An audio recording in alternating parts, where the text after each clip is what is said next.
কুমিল্লা ৪ মনোনয়ন বাতিল চেয়ে হাসনাত মঞ্জুরুলের পাল্টাপাল্টি আবেদন। এদিকে নির্বাচন কমিশনারের অনুরোধে তারেক রহমানের উত্তরাঞ্চল সফর স্থগিত, জানালেন মির্জা ফখরুল। জানাবো তারেক রহমানের প্ল্যান এবং চ্যালেঞ্জ। এবং সর্বশেষ জানাবো ব্রাহ্মণবাড়িয়া ৬ আসন তারেক রহমানের নির্দেশে সরে যাচ্ছেন বিএনপির বিদ্রোহী প্রার্থী। দর্শক শুনছিলেন সংবাদ শিরোনাম, এবার জানিয়ে দেব বিস্তারিত সংবাদ। তবে তার আগে অনুরোধ থাকবে ভিডিওটিতে একটি লাইক দিন এবং কমেন্ট করে জানিয়ে দিন আপনি কোথা থেকে বা কোন জেলা থেকে আমাদের সংবাদ শুনছেন এবং দেখছেন। কুমিল্লা ৪ মনোনয়ন বাতিল চেয়ে হাসনাত মঞ্জুরুলের পাল্টাপাল্টি আবেদন। জাতীয় নাগরিক পার্টি এনসিপির দক্ষিণাঞ্চলের মুখ্য সংগঠক ও কুমিল্লা ৪ দেবিদ্বার আসনের জামায়াত এনসিপি জোটের প্রার্থী হাসনাত আব্দুল্লাহর মনোনয়ন বাতিলের আবেদন জমা দিয়েছেন বিএনপি প্রার্থী মঞ্জুরুল আহসান মুন্সি। একই সঙ্গে মঞ্জুরুল আহসান মুন্সির প্রার্থিতা বাতিল চেয়ে আবেদন করেছেন হাসনাত আব্দুল্লাহ। কর্মকর্তারা জানান, নির্ধারিত সময়ের মধ্যে উভয় পক্ষ তাদের আবেদন জমা দিয়েছেন। এখন যাচাই বাছাই শেষে নির্বাচন কমিশনের সংশ্লিষ্ট আপিল কর্তৃপক্ষ বিষয়গুলো শুনানি করে চূড়ান্ত সিদ্ধান্ত নেবে। নির্বাচন কমিশন সূত্রে জানা গেছে, কুমিল্লা ৪ আসন ছাড়াও দেশের বিভিন্ন আসনে বিএনপি প্রার্থীদের মনোনয়ন নিয়ে আপিল ও বাতিলের আবেদন জমা পড়েছে। আবার কিছু ক্ষেত্রে প্রতিদ্বন্দ্বী প্রার্থীদের পক্ষ থেকেও আপত্তি তোলা হচ্ছে। নির্বাচন কমিশনারের অনুরোধে তারেক রহমানের উত্তরাঞ্চল সফরে স্থগিত, জানালেন মির্জা ফখরুল।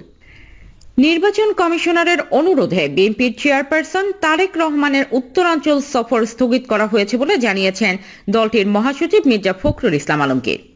শুক্রবার ৯ জানুয়ারি রাতে গুলশানের রাজনৈতিক কার্যালয়ে দলের স্থায়ী কমিটির সদস্যের বৈঠক শেষে উপস্থিত সাংবাদিকদের তিনি একথা বলেন।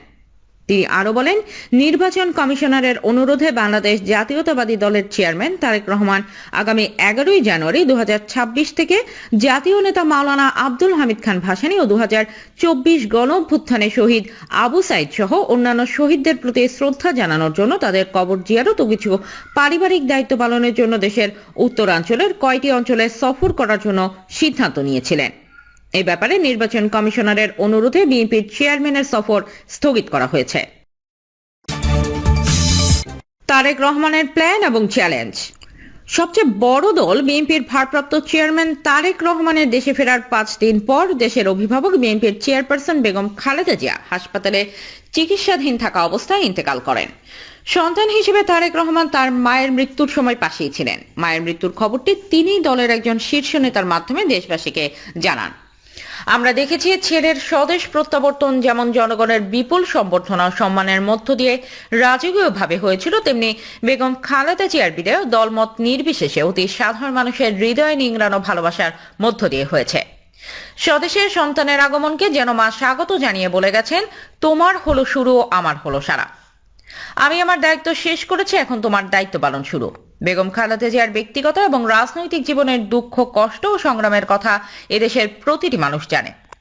কিভাবে তিনি শুধুমাত্র দেশ ও দেশের মানুষের কথা ভেবে নিজের জীবনকে উৎসর্গ করেছেন, নিজের জীবনের তোয়াক্কা করেননি।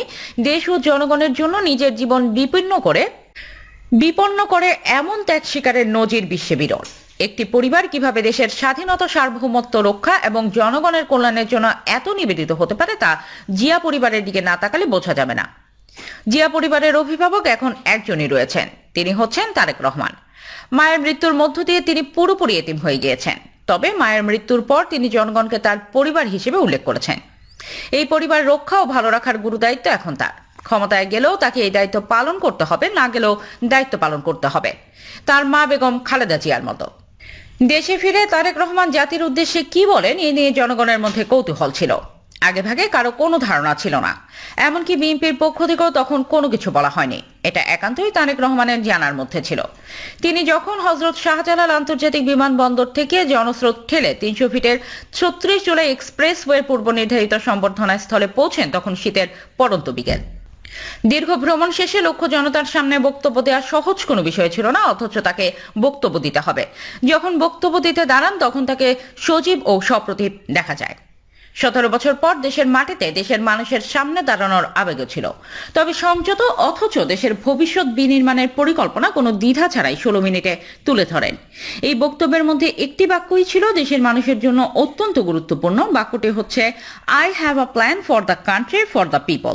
এই প্ল্যান বাস্তবায়নে আপনাদের সহযোগিতা দরকার। দেশের মানুষের জন্য তিনি কি প্ল্যান করেছেন তা খোলাসা করেননি। এনে রাজনৈতিক অঙ্গন ও বিশ্লেষকদের মধ্যে শুরু হয়েছে ভাব সম্প্রসারণের মতো নানা ব্যাখ্যা বিশ্লেষণ। অনেকে অনুমান করছেন তার প্ল্যানের মধ্যে তার ঘোষিত 8টি কর্মসূচি, যেমন প্রতিটি পরিবারের প্রধান নারী সদস্যদের নামে ফ্যামিলি কার্ড চালু, কৃষকরা যাতে স্বল্প মূল্যের সার, উন্নত বীজ ও কৃষি প্রযুক্তি পায় সেজন্য কৃষক কার্ড, সবার জন্য প্রাথমিক স্বাস্থ্যসেবা নিশ্চিত করা, ক্রীড়াকে শুধু শখ নয় পেশা হিসেবে গ্রহণযোগ্য করতে সব স্তরে খেলাধুলার উন্নয়নকে অগ্রাধিকার দেয়া, পরিবেশ রক্ষা ও খাল খনন, কর্মসংস্থান এবং ধর্মীয় নেতাদের মাসিক সম্মানী দেওয়ার বিষয়গুলো রয়েছে। আবার কেউ বলেছেন তার এই প্ল্যানে রয়েছে দেশের রাজনীতি, অর্থনীতি, পররাষ্ট্রনীতি, আইন শৃঙ্খলা সহ সবকিছুর উন্নয়নের কথা। তবে বক্তব্যে তিনি যে বিষয়টির উপর সবচেয়ে বেশি জোর দিয়েছেন তা হচ্ছে শান্তি। তিনি 3 বার শান্তি শান্তি শান্তি উচ্চারণ করেছেন।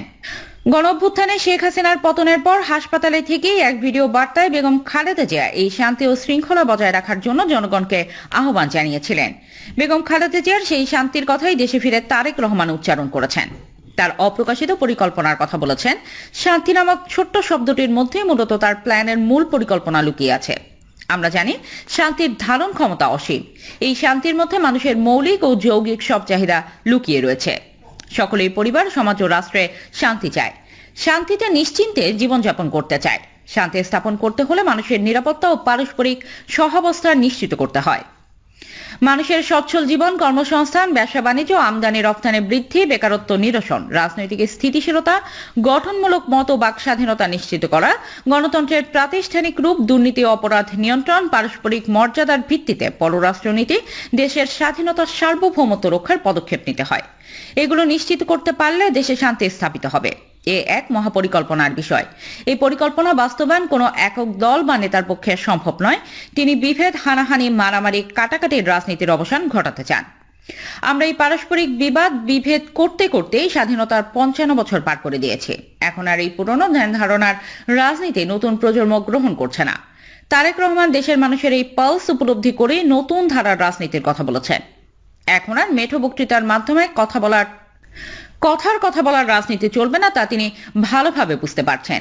একজন সরকার প্রধান বা রাজনৈতিক নেতা যা বলবেন তাই করতে হবে। এখানে গাল ভরা মেঠো বক্তৃতার কোনো সুযোগ নেই।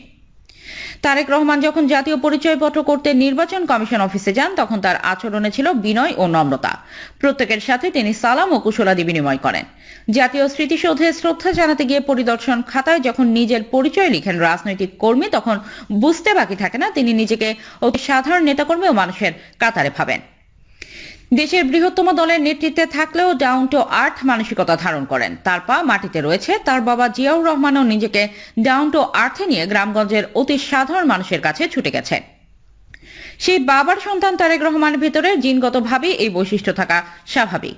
শুধু তাই নয়, বিমানবন্দর থেকে নেমে তিনি হাসপাতালে মৃত্যুর সাথে পাঞ্জা লড়তে থাকা দেশের অবিসংবাদিত ও আপসী নেত্রী বেগম খালেদা জিয়াকে আগে দেখতে না গিয়ে লাখো মানুষের সমাবেশে হাজির হয়ে বলেছেন, এখান থেকে আমার মা দেশনেত্রী খালেদা জিয়ার কাছে যাব। সন্তান হিসেবে আমার মন আমার মায়ের বিছানার পাশে পড়ে আছে সেই হাসপাতালের ঘরে। কিন্তু সেই মানুষটি যাদের জন্য জীবন উৎসর্গ করেছেন, অর্থাৎ আপনারা, সেই মানুষগুলোকে আমি কোনোভাবেই ফেলে যেতে পারি না। সেজন্যই আজ হাসপাতালে যাওয়ার আগে আপনাদের প্রতি টেলিভিশনগুলোর মাধ্যমে সমগ্র বাংলাদেশ থেকে যারা আমাকে দেখছেন আপনাদের সবার কাছে কৃতজ্ঞতা প্রকাশ করার জন্য আমি এখানে দাঁড়িয়েছি। এখানেই তার সবার আগে বাংলাদেশ স্লোগানের প্রতিফলন ঘটেছে। তার মা দেশের অভিভাবক বেগম খালেদা জিয়াও জনগণের উদ্দেশ্যে বলেছিলেন, আপনারা আমাকে ছেড়ে গেলেও আমি আপনাদের ছেড়ে যাব না, আপনারাই আমার আত্মীয় স্বজন, পরিবার। তারেক রহমান দেশে আগমন করে মায়ের সেই কথারই প্রতিধ্বনি করেছেন। মায়ের এই নীতি তারেক রহমানকে ধরে রাখতে হবে। তাকে এই চেতনা ধারণ করতে হবে। তার বাবা, তার মা দেশের মানুষের কল্যাণের জন্য এবং দেশের স্বাধীনতা, সার্বভৌমত্ব রক্ষায় নিজেদের জীবন বিলিয়ে দিয়েছেন। তার বাবা মা জীবনভর নিজেদেরকে ডাউন টু আর্থে রেখে সাধারণ মানুষের কাতারে থেকেছেন। তারেক রহমানও নিজেকে সেভাবে রাখবেন বলেই আশা করি। তবে তিনি দেশের মাটিতে পা রাখার পর থেকে যেভাবে বিভিন্ন সংবাদ মাধ্যম ও টিভি চ্যানেল তাকে নিয়ে তেলবাজিতে নেমেছে, বন্দনা গাওয়া শুরু করেছে, তা খারাপ লক্ষণ। প্রায় সবগুলো মিডিয়া যেন তারেক রহমানকে তেল মারার প্রতিযোগিতায় নেমেছে, ঠিক যেভাবে ফ্যাসিস্ট শেখ হাসিনাকে নিয়ে মিডিয়াগুলো এ কাজ করেছে। মনে রাখা দরকার, 111 সরকারের সময় এই মিডিয়ায় তারেক রহমানের চরিত্র হরণ করে তার বদনাম করেছিল। ফলে এখন যেসব মিডিয়া তার জন্য তেলের ড্রাম নিয়ে নেমেছে, এদের ব্যাপারে তাকে সতর্ক থাকতে হবে। শুধু মিডিয়া নয়, তেলবাজ ব্যক্তির কাছ থেকেও তাকে দূরে থাকতে হবে। মনে রাখা দরকার, তেলবাজিতে তেলবাজদের উপকার হয়, আর যাকে তেল দেওয়া হয় তার হয় সর্বনাশ। তারেক রহমানকে এটাও মনে রাখতে হবে, 17 বছর পর যে বিমানবন্দর থেকে বের হয়ে লাখ লাখ মানুষের সম্বর্ধনা ও ভালোবাসা পেয়েছেন, সেই একই বিমানবন্দর দিয়ে 17 বছর আগে 2008 সালের সেপ্টেম্বরে যখন 1/11 সরকার মিথ্যা অভিযোগে তাকে দল ও মায়ের কাছ থেকে বিচ্ছিন্ন করে কড়াপাহাড়ায় বিমানে তুলে দিয়েছিল, তখন তার আশেপাশে গোয়েন্দা সংস্থার লোকজন ছাড়া আর কেউ ছিল না। প্রিয় দর্শক, এই ছিল এখনকার সর্বশেষ সংবাদ। প্রতি মুহূর্তের আপডেট সব সংবাদ জানতে আমাদের চ্যানেলটি সাবস্ক্রাইব করে সাথেই থাকুন। পরবর্তী সংবাদ দেখার আমন্ত্রণ জানিয়ে এখানেই বিদায় নিচ্ছি। আল্লাহ হাফেজ।